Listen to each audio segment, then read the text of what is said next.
Sarzel, I'll turn it over to you guys. You've been the one bringing in all these 5 stars. You can't count on that right now anyway. So. That's right. Well, I'm honest. Shoot, I didn't know the title. That was the title of the job. I mean, what we're trying to do is get somebody to be aware of social media and things that we can use in recruiting, and be aware of putting out more things for prospects. The real director of recruiting is Steve Robinson. Well, yeah, I guess me. Steve Robinson, Hubert Davis, and Brad Frederick, because they're the guys that are out on the road. But I haven't, nobody ever asked me what I wanted the title be, so they put that, and that's okay. That's cool. Yeah. Sorry, as far as with Cole. No, I could care what it is. I mean, does he have any amount of connection? I'm sorry. Does he have any amount of connection with Kobe and Cole, and as far as kind of reaching point guards? Well, I would hope so. I mean, he was a great point guard. I hope I don't recruit dumb guys. I hope they'll talk to him about certain things. But he has not been involved in the recruiting. I mean, last year, I guess he finished school at mid-year. Is that correct? And I tried to find some things for him to do just to hang around, and he watched practice every day. And so with Kobe, it was not at all. But with Cole, if Cole wants to talk about anything, and he doesn't go talk to Clint Waltney, he's going to go talk to Kendall. If he wants to talk about point guard play, if he wants to talk about a hotel room, he'll go talk to Clint. But I think for us, having 2 of the 5 most intelligent players I've ever been lucky enough to coach is who's on my staff right now, and that's Sean and Kendall. Sean's without a doubt the most intelligent big guy I ever coached. He could have played every position on the floor. And from the first day that Kendall stepped foot here on our team, I thought he was just extremely intelligent. I shouldn't even say it like that. I remember when he came and played pickup with our guys, maybe after his sophomore year in high school. We're at the football game, and I've never told this, but David Noel came over to me and said, "Who is that little guard?" And I said, "Kendall Marshall." He said, "Coach, he's really good." He said, "We're coming down the court, and he's telling me to go do this." I'm thinking, who the crap are you? So I did what he said, and he threw me the ball, and I laid up. So even before he got here, but I think that Kendall was the best I've ever had at pitching the ball ahead, the best I've ever had of realizing time and score, the best I've ever had of realizing how many fouls were on the big guys on the other team, and just he was a true quarterback. He was a true coach on the floor, and I think he's eventually going to be a fantastic coach, and I think eventually he will be a great recruiter, but he's not able to do that for us now. How do you see that role, like the definition of it in terms of what he's been doing other than like social media and stuff? That's just what I said, guys. It's an evolving position. He's going to be aware of what's being used by us in social media to send our story out to recruits. He's going to be involved in finding me a tape on Steve Kirshner, that's a sophomore guard in Washington, D.C., and print it down and make it so I can see it in 5 minutes. But it is an evolving position, and it's never been a position I've had. Well, you haven't had very many grad transfers during your time. What made Christian and Justin the right fit for this team? Need.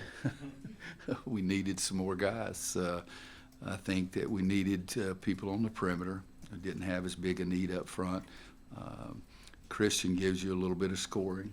He's got a tremendous flair and a very gregarious personality. He's Theo Pinson Jr. But I think that the job that they did with him at Charleston Southern, he's been coached very well. He understands how to play. He hasn't ever met a shot he didn't like so far, but we'll see how that goes as we go down.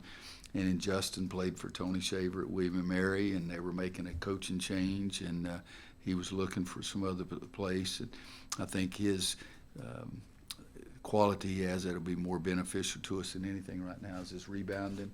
I think he averaged over 8 rebounds a game for them last year, and he's a sneaky kind of rebounder that goes in and gets his hands on a lot of balls.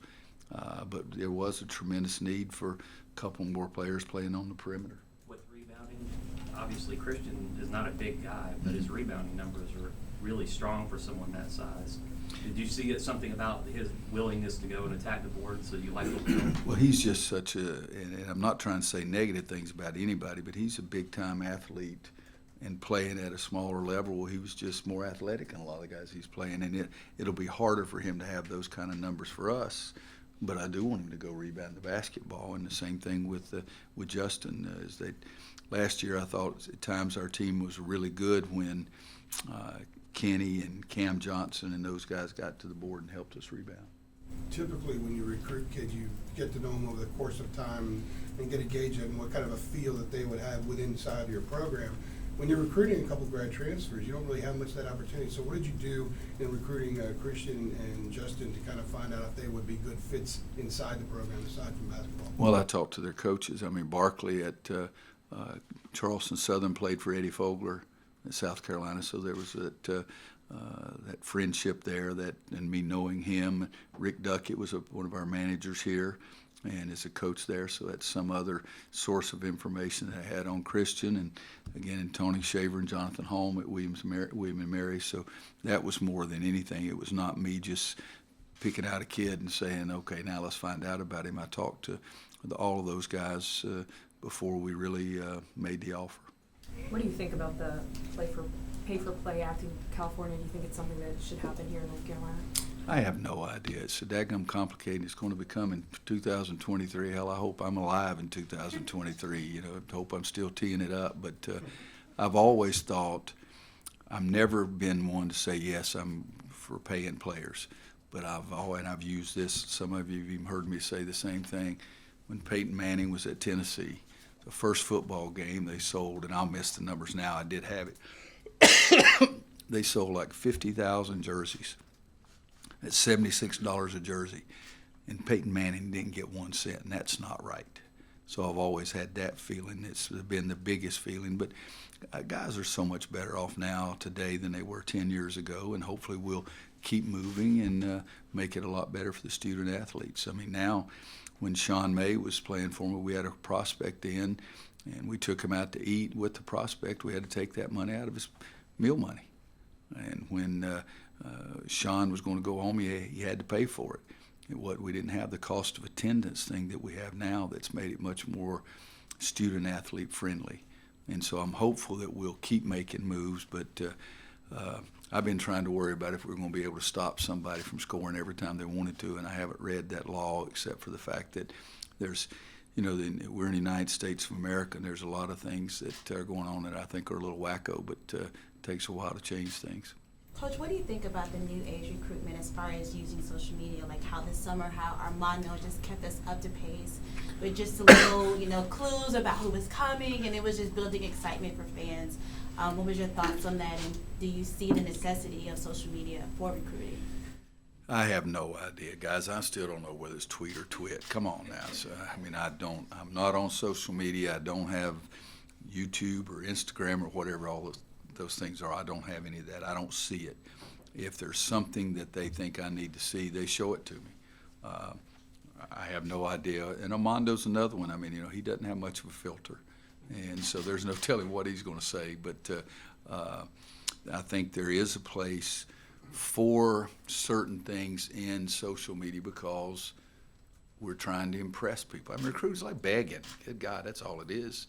And so what you're doing is giving them so much information and begging them to come play for you. So I think that there is a spot for it. But you're talking to a guy, I guarantee you, everybody in here now and even after you're dead is going to know more than I know about social media. What have you seen from Cole Anthony, and do you think he's further along than maybe Kobe was at this point? He's a different point guard. Kobe was more of a scoring point guard, which I'm okay with. I like point guards that do something great, and I thought Kobe did that great. Cole can score, but Cole is more of a quarterback back there is trying to get other people the ball in that situation. Kobe had a belief that he could make every shot, and he made a bunch of them. And I loved what he was doing. I wanted him to be so much more aggressive because I thought we had with Luke and Kenny and Cam, we had some perimeter shooters, but I love the way Kobe always attacked. With Cole, we don't have those types of shooters with him. And I think that he's got a chance that he'll find some guys for easier shots. But I like both, love both of them. I would love to have had both of them together.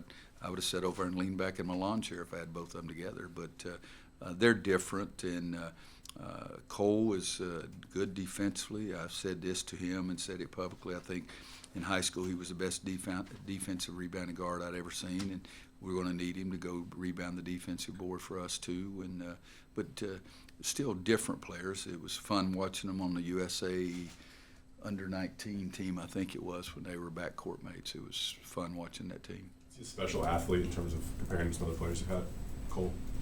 He's very athletic as a point guard, but Raymond Felton was athletic. Kendall Marshall was not. Eric, be sure and tell him I said so. But he used his brain more than anybody I've ever had to coach.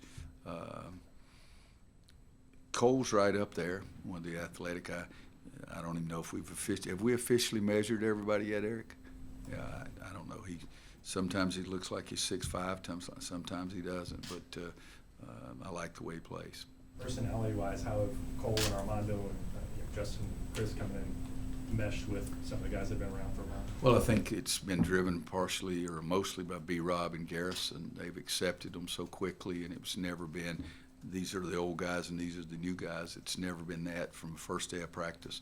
And I think because of the other things we do with some of the former players are here, it's always our current team against the former players. And I think going through that in the summer does help them get together. But Cole and Armando are very good teammates, and they've accepted them from the very first day. And that's been something that, I can never remember talking to any group about, these guys are on our team too, let's put our arms around them. I don't know that I've ever had that conversation, but this one's been very, very easy with that. You mentioned B-Rob and Garrison, and those guys have been around the longest. Are those guys the leaders de facto because they've been here so long, or is that something that happens organically and really is still a work in progress? It's still in progress, but I think those two guys, the veterans, they understand things. They're the ones I'm asking the questions, okay, what do you think about this? And everybody else understands that. I think the younger guys respect the fact that they've been here. I'll go back again. Last year, Kobe was one of our leaders because it's the natural part of being a point guard. And so Cole will be that. And Cole won the 12-minute run. He did the best job in the 33 conditioning program. He did a great job another day. So he's sort of gathered their respect by working, and that's been something that's pretty neat. You just kind of Coach, with that being said, are there any specific players that are you looking into to step up and be leaders this year? Not really. I think it does happen naturally most of the time. Again, that point guard spot is a leadership position, so that person ends up having it. And Cole understands. I'd say something to Cole, I'd correct him, and he'd just nod his head and then change. And so that part's going to help the team as well. But Garrison and Brandon Robinson have not only been here the longest, okay, because Sterling and Huff and Andrew and those guys have been here as long as Garrison, but Garrison's had more time on the court, so there's a respect for when you're the defensive player of the year, your teammates respect that a great deal too. You just mentioned about 6 of your former point guards in terms of talking about these guys, and obviously that's a position that for you as a coach is particularly important and spent all that. When you have a guy like Cole coming in, and even a guy like Kobe you talked about, what's your level of sort of anticipation as you start to think about what you can do as a coach with a player like this, and especially as these guys' skill sets seem to change from year to year and they have shorter tenures? Yeah, Kobe was easier in one way because his natural inclination to play was push the pace. And yes, that's the way we like. So that part was easy. Then I had to get him to understand that sometimes it might not be your shot that's the best shot. In high school, if he shot it, I thought it was the best shot. So we had to convince that, and that was a very natural thing with him too. So as you said, they are different, but it's I enjoy it. It's a level of excitement having that kind of guy that can make everybody else better. And I do think Kobe's ability to attack the basket made Cam and Kenny and Luke get more open outside shots because he would attack the basket so hard and push the pace so hard. And I think that's what I'm hoping that Cole will be able to do as well. Roy, what is the latest on Sterling Manley's knee? He's not practicing. I don't know. I mean, I'm not going to get Coach Rivera. I loved it when he walked out. He got tired of answering the same daggum question, but I don't know. I really don't. I mean, Sterling's not doing anything. I mean, nothing.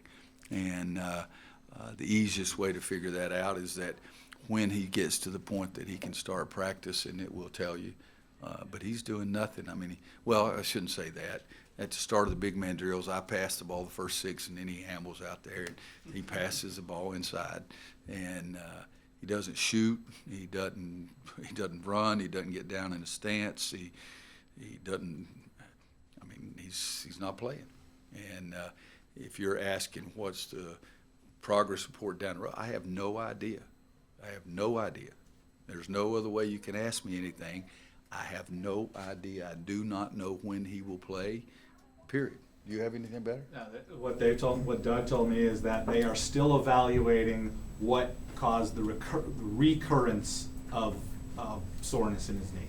They're still looking at that. So I mean, when they determine why that has reoccurred, then they'll take a course did of he have, action. he had surgery. Okay, Have we not told people he had surgery? No. Oh, he had surgery. Jesus Christ, I thought we'd told everybody. I mean, he's not playing. He looks really damn good in a suit, standing on the side, but that's all I can tell you, guys. He is not playing. And it's the same kind of thing. He didn't play last year at the end of the year last year. Coach, do you think you'll be able to go back to more of a 2 big man lineup this season with Big What are your thoughts on that kind of? I know you like to play 2. I'd like to play 2 big guys. I'm more comfortable doing that. And it's no big deal. The line, how far did the line move back? That far? My own personal opinion is the shooting percentage will go down a little bit. I think that's pretty calm and easy to figure out. Well, that doesn't bother me because I want to throw the sucker inside anyway. So, yeah, I think I'd like to play 2 big guys. And Garrison gives you the freedom of knowing that he played the 4 and the 5 last year, and we've tried to get him better at shooting face and jump shot, and he's worked at it. He's worked at it with Coach Davis. And but then you got Huff and Armando. Sterling is not playing. Walker's playing. Am I leaving somebody out? Is that it? Yeah, I'd like to play 2 big guys. With so many big faces, how big of a learning? Did I leave somebody out the way you were looking there? Did I leave somebody out? No, Okay. I think I was joking on the question. Yes, sir. Ross, just curious with all the new faces, how big of a learning curve is it to get them? It's not that much different from other years. I mean, last year, we had Leakey and Kobe and Nasir that we thought were going to be in our top 6 or 7. So this year we got Cole and Christian and Justin and Armando. So we have 4 of those guys that we think will be in our top 6 or 7. So it's pretty similar there. The good thing you have is, and I think evidently it's the reason I do it, is because I think it's good. We have 4 practices for an hour and a half once a week in the summer to try to get them used to. But that's just more or less getting them used to the pace. Now we start teaching and doing a lot more than just, a lot of that in the summer is evaluating too, trying to decide who we do have, who is Christian Keeling, who is Justin Pierce, how is Cole Anthony going to make the adjustment. But now it's something that we go through every year, and some teams really pick it up quickly. Kobe was really quick. Kobe understood what he wanted him to do, and I think Cole was so far shown us that he's the same way. We got time for about 4 more questions. Roy, you lost a lot of perimeter shooting production. Kind of what are your thoughts on what this team can provide from that? Well, we lost not only perimeter production, we lost our 5 top scorers. So we got to figure out how to score. But I've talked to them. We don't have Kenny. We don't have Luke. We don't have Cam. It's like Rick's old story about they're not going to come walking in the door. And so we've got to have guys that make shots. So you got to work at it better. The first 5 minutes of practice is shooting form. And if you're intelligent, you'll really concentrate during that 5 minutes because you can help yourself. If you're intelligent, you'll understand every day we talk about good shot and bad shot, and that can help us. And at the same time, if we're going to have, or if our perimeter shooting is not going to be as good as it was last year, then we got to balance out some. We got to rebound it better. We got to defend a little better. We got to play a little smarter. We got to protect the rim more. We've got to score at the rim more. So you got to just balance out how to play. But no, those are big time losses. Randy Felton said he felt like it took him the whole first year before you handed him the keys to the car, so to speak, and trusted him to run the offense and everything like you like. What's the process like for you, for a point guard to earn your trust? To do what I tell him to do. It's pretty easy, but Raymond was so tough mentally. But Raymond's shot wasn't going in his sophomore year. You go look at the stats, it's like 29%. And he wasn't establishing the defensive presence I wanted him to at the center line. In his junior year, he worked harder on his shot between those 2 years than anybody I've ever seen, and made more significant improvement than anybody I've ever coached. And not only just the shot, I mean, if I'm not mistaken, his junior year, second year with me, he led the ACC in three-point shooting. And the year before, it looked awful.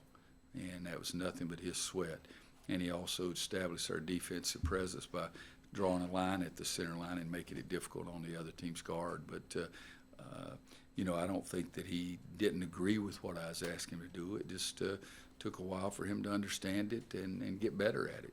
And I think it's a tremendous credit to him, because I have, seriously, guys, this is 32 years. I've never seen anybody change their shot like Raymond Felton did, and I've never seen anybody change their body in his play like Sean May did. So those are two special guys there. But some guys change immediately, and some guys don't have to change very much. Yes. Coach, with the return of the two big men lineup and then bigger point guard like Cole, what's the level of physicality Now, difference? Cole's not as big as Kobe. Okay, so he's not bigger than Kobe. I mean, even without the hair, he's not bigger than Kobe. Okay. But, you know, with someone as strong as Cole is, I guess, what's the level of physicality with this team compared to last team?